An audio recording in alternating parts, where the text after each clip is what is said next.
Today we will discuss sliding filament model of muscle contraction. Sliding filament model explain करता है ऐसे process को जो कि मसल्स की कॉन्ट्रैक्शन के लिए यूज होता है। तो ये एक साइकिल है of repetitive events that cause actin and myosin filaments to slide over each other and contract the sarcomere, जिसके नतीजे में टेंशन इन मसल्स जनरेट होती है। तो मसल फाइबर्स जो कॉन्ट्रैक्ट करते हैं वो क्या कॉन्ट्रैक्ट करते हैं? थिन एंड थिक फिलामेंट्स की शिफ्टिंग की वजह से। तो ये थिन एंड थिक फिलामेंट्स क्या हैं? Actin and myosin filaments. इन दिनों फिलामेंट्स की पोजीशन की चेंज की वजह से मसल्स कॉन्ट्रैक्ट करते हैं।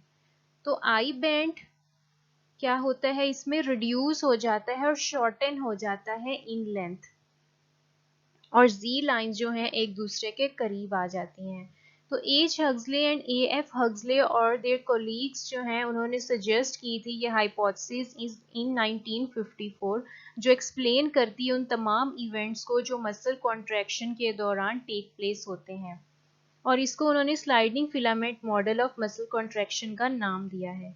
इस थ्योरी के मुताबिक जो थिन फिलामेंट्स हैं यानी एक्टिन फिलामेंट्स, वो थिक फिलामेंट्स यानी मायोसिन फिलामेंट्स के करीब आ जाते हैं और उनके साथ ओवरलैप कर जाते हैं ड्यूरिंग कॉन्ट्रैक्शन, और इसके नतीजे में जो दोनों जी लाइंस हैं वो एक दूसरे के करीब आ जाती हैं। तो सार्कोमियर क्या हो जाता है? कॉन्ट्रैक्ट हो जाता है और शॉर्टन हो जाता है। तो इस दौरान आई बैंड शॉर्टन हो जाता है और एज जोन डिसअपीयर हो जाता है। तो इस प्रोसेस ऑफ कॉन्ट्रैक्शन में जो क्रॉस ब्रिजेस बनते हैं ऑफ थिक फिलामेंट, वो अटैच होते हैं एक्टिन फिलामेंट्स की बाइंडिंग साइट्स पे।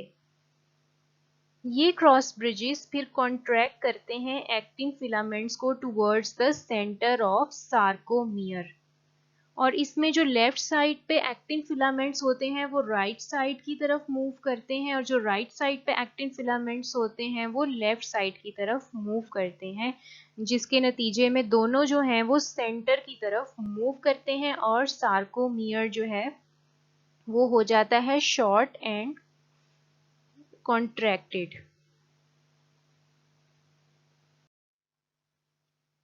नेक्स्ट है how the bridges are controlled. ये जो ब्रिजेस एक्टिन और मायोसिन फिलामेंट्स के बीच में बनते हैं इन्हें कौन कंट्रोल कर रहा है? तो ये कंट्रोल होते हैं by the action of proteins troponin and tropomyosin on actin filaments. Actin filaments के ऊपर ट्रोपोनिन और ट्रोपोमायोसिन प्रोटीन्स होते हैं, जो उनके एक्शन की वजह से ये ब्रिजेस जो हैं वो कंट्रोल होते हैं। तो नर्वस स्टिमुलस जो है वो क्या करता है? ट्रिगर करता है release of calcium ions from sarcoplasmic reticulum. जब ये कैल्शियम आयन साइटोसोल के अंदर रिलीज होते हैं उसके बाद ये टारगेट करते हैं किसको? ट्रोपोमायोसिन को, जिसके नतीजे में क्या होता है कि ट्रोपोमायोसिन फिलामेंट्स जिन्होंने उन साइट्स को हाइड किया हुआ था जहाँ पे मायोसिन हेड में अटैच होना था, जहाँ पे क्रॉस ब्रिजेस बनने थे, तो ट्रोपोमायोसिन जो है वो डिस्प्लेस हो जाता है उस पोजीशन से। तो जैसे ही ये कैल्शियम आयंस आते हैं ये बाइंड करते हैं ट्रोपोनिन के साथ। ट्रोपोनिन से जब ये बाइंड करते हैं तो उससे क्या होता है? ट्रोपोमायोसिन जो है अपनी पोजीशन से स्लाइटली मूव कर जाता है, जिसके नतीजे में binding sites for myosin head expose हो जाती हैं। जब ये मायोसिन हेड जो है यहाँ पे अटैच हो जाते हैं एक्टिन फिलामेंट्स के साथ, तो एटीपी हाइड्रोलाइज होती है और क्रॉस ब्रिजेस जो हैं बन जाते हैं। अब राइट साइड पे आपको ये साइकिल नजर आ रही है। तो स्टेप 1 में क्या होता है? तो सबसे पहले जब मसल्स रिलैक्स स्टेज में होते हैं तो एनर्जी जो है एटीपी की फॉर्म में वो अटैच होती है मायोसिन हेड के साथ। एटीपी हाइड्रोलाइज होता है into ADP and phosphate. ADP जो है अटैच रहता है मायोसिन हेड के साथ और उसको उस पोजीशन में ले आता है जिससे वो क्या कर सके? बाइंड कर सके एक्टिन फिलामेंट्स के साथ। अब जब इसने मायोसिन हेड ने बाइंड करना होता है एक्टिन फिलामेंट्स के साथ, तो ये एडीपी जो है इसकी बाइंडिंग के बाद रिलीज हो जाती है और एक क्रॉस ब्रिज बन जाता है। फिर जब क्रॉस ब्रिज बनता है तो ये मायोसिन हेड जो है पुल होता है एक्टिन के साथ और शॉर्टन हो जाता है एक्टिन और मायोसिन फिलामेंट, जिसको हम कहते हैं पावर स्ट्रोक। अब जो है नेक्स्ट स्टेप इसका क्या होता है, दोबारा से एटीपी जो है मायोसिन हेड के साथ अटैच हो जाता है और जैसे ही ये एटीपी दोबारा से इसके साथ अटैच होता है तो क्रॉस ब्रिज जो है डिटैच हो जाता है फ्रॉम एक्टिन और मायोसिन हेड जो है वो एक्टिन से अलग हो जाता है, जिसके बाद से दोबारा से ये साइकिल जो है वो स्टार्ट हो जाता है।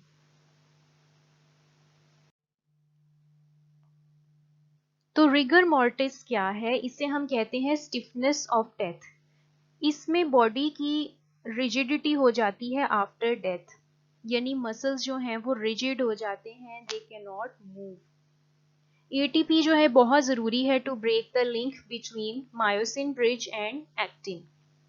तो आफ्टर डेथ क्या होता है, डिक्लाइन हो जाता है एटीपी टू जीरो, जिसके नतीजे में मसल्स की एक्सटेंसिबिलिटी जो है वो जीरो हो जाती है और मसल प्रोटीन जो हैं वो बाइंड टुगेदर हो जाते हैं परमानेंटली और उनके दरमियान जो है bridges that can not be broken और बॉडी जो है स्टिफ हो जाती है, जिसे हम कहते हैं रिगर मॉर्टिस। और बॉडी मरते हुए जिस पोजीशन में होती है उसी पोजीशन में स्टिफ हो जाती है, रिजिड हो जाती है।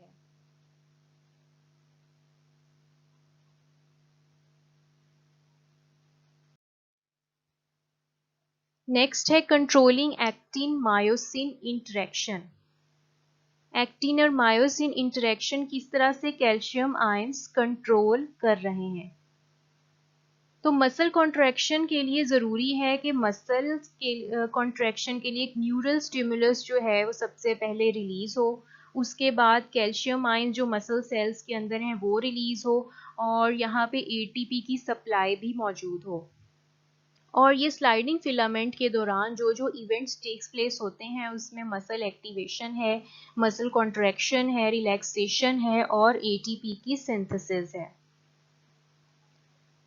अब मसल कॉन्ट्रैक्शन किस तरह से इनिशिएट होती है, ये इनिशिएट होती है बाय अ नर्व इम्पल्स जो न्यूरोमस्कुलर जंक्शन पे अराइव होती है।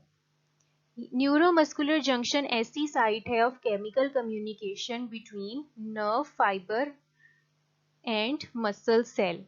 तो ये नर्व फाइबर और मसल सेल के दरमियान एक इंटरेक्शन साइट है। जितने भी मसल फाइबर्स जो हैं उनके साथ एक ही जो है नर्व इम्पल्स जो है एक ही मोटर यूनिट के थ्रू, सिंगल मोटर न्यूरॉन के थ्रू अराइव होती है और इस नर्व के मल्टीपल जो हैं एक्सटेंशंस होती हैं, जैसे कि आपको लेफ्ट साइड पे नज़र आ रही है कि काफ़ी सारी जो हैं इसकी एक्सटेंशंस हैं जो कि पूरे मसल फाइबर के ऊपर जो हैं पूरे मसल फाइबर के ऊपर जो है फैली हुई हैं और एक्शन पोटेंशियल जो है फायर करती हैं। तो मसल फाइबर का जो सार्कोलेमा है, जिसको हम मसल फाइबर की सेल मेम्ब्रेन कहते हैं, वो डीप इनटू सेल पेनिट्रेट होती है इनटू होलो इलोंगेटेड ट्यूब्स, जिनको हम कहते हैं ट्रांसवर्स ट्यूब्यूल्स या टी ट्यूब्यूल्स। और इसका ल्यूमेन जो है एक्स्ट्रा सेलुलर फ्लूइड के साथ कंटिन्यूअस होता है। तो ये न्यूरल कंट्रोल कैसे होता है, तो ये जो ट्यूब्यूल्स हैं जिन्हें हम कहते हैं एक्सटेंशन ऑफ सेल मेम्ब्रेन्स, ये पेनिट्रेट करती हैं into centre of muscle cells और कंडक्ट करती हैं impulse from surface of cell यानी सार्कोलेमा से into the cell and into the sarcoplasmic reticulum. तो ये एक ट्रायड बना देती हैं, ऐसा स्ट्रक्चर जिसमें एक ट्यूब्यूल और टू टर्मिनल सिस्टर्न्स होते हैं, यानी एक्सटेंशंस ऑफ सार्कोप्लाज्मिक रेटिक्यूलम, जैसे कि आपको पिक्चर में नजर आ रहा है। तो ये एक ट्रायड है, इसके अंदर एक टी ट्यूब्यूल है और 2 क्या है, टर्मिनल सिस्टर्न्स। तो जैसे ही नर्व इंपल्स रीच करती है एक मसल फाइबर पे, तो ये टी ट्यूब्यूल के जरिए कहाँ पहुंच जाती है, सार्कोप्लाज्मिक रेटिकुलम में, और इसके नतीजे में कैल्शियम आयंस रिलीज होते हैं। और ये कैल्शियम आयंस कुछ कैल्शियम गेट्स के थ्रू रिलीज होते हैं और कहाँ पहुंच जाते हैं, मसल्स मायोफिलामेंट्स में।